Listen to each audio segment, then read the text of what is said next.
So in the back, got a few parts back there stored away, as you know. Probably way too many. Okay, so this one on the left, it's a 331 Chrysler, 1953, late in the year.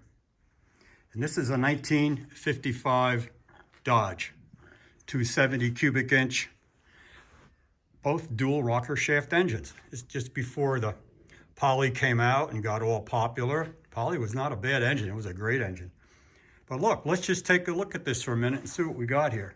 First of all, you notice one's much larger than the other.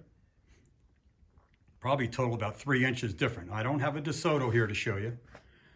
DeSoto is right in between. They also were 332 cubic inch on the larger one. Especially on Sal's, he's got the one that's extra 10 cubic inches in the Adventurer. I think they advertise it as 341, 342, something like that. You guys can look that up. Okay, so dual rocker shaft engine was nice. It was just after, conceived after World War I or World War II. Well, that'd really be something. It was World War I, wouldn't it? Chrysler Corporation came up with this beautiful design.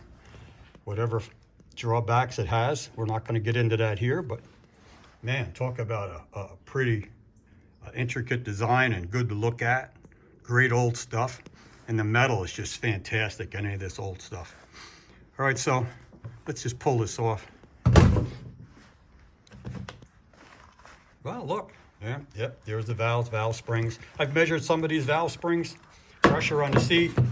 Boy, if you got 85, you're lucky. I mean, they just weren't made to go fast at all. RPM, nah. They had a long stroke, small bore. They were made to last, for one thing, be able to have a decent torque and be able to pull and burn that nasty fuel we had back in those days before Atlantic Supreme and all this other stuff. And Sunoco! Sorry about that. Anyway, look at the size. If I could lift this up. Hold on.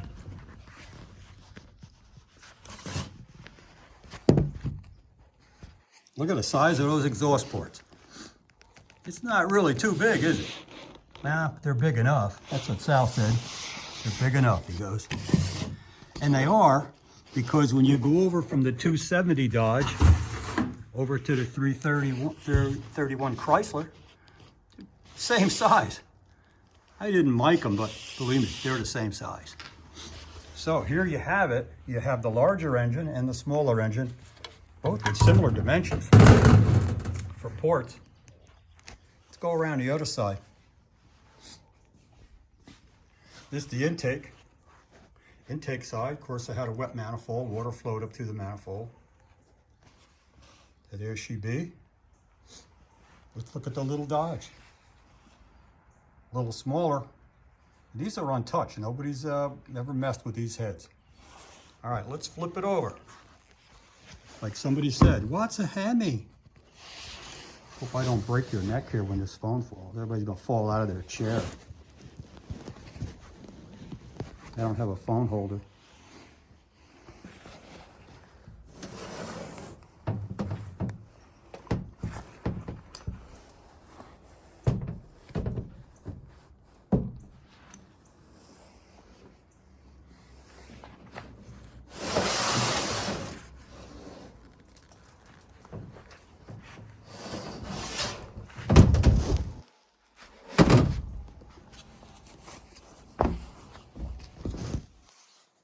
I'll try to edit that out. All right, here's the hemispherical combustion chamber. Yup, part of a Saphir. It's not half, that's for sure. But little tiny valves. Nothing that we would brag about today, guys. Oh, I got 2.015. Well, yeah, okay, fine. They didn't squeeze that size in these. But you know what? When the valve opened, it did unshroud the valve because it's a hemisphere. And that's one heck of an advantage. Here's the larger one. Valves get proportionally a little bit larger, but not a whole lot. There again, same principle. Valve opens, probably 300 thousandths of an inch, that's all. They didn't lift them very much in those days. Let's go over here. Look at it this way.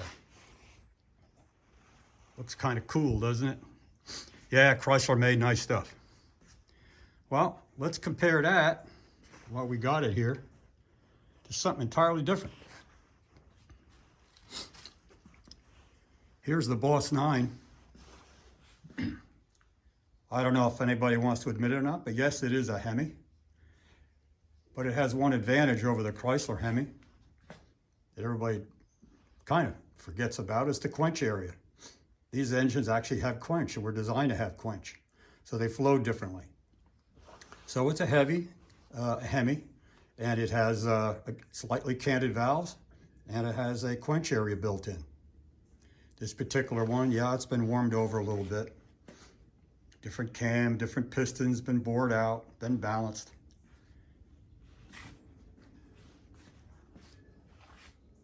I do not have dyno specs on this engine. And that is it. That's all for today, boys and girls. Goodbye for now. Thanks for watching.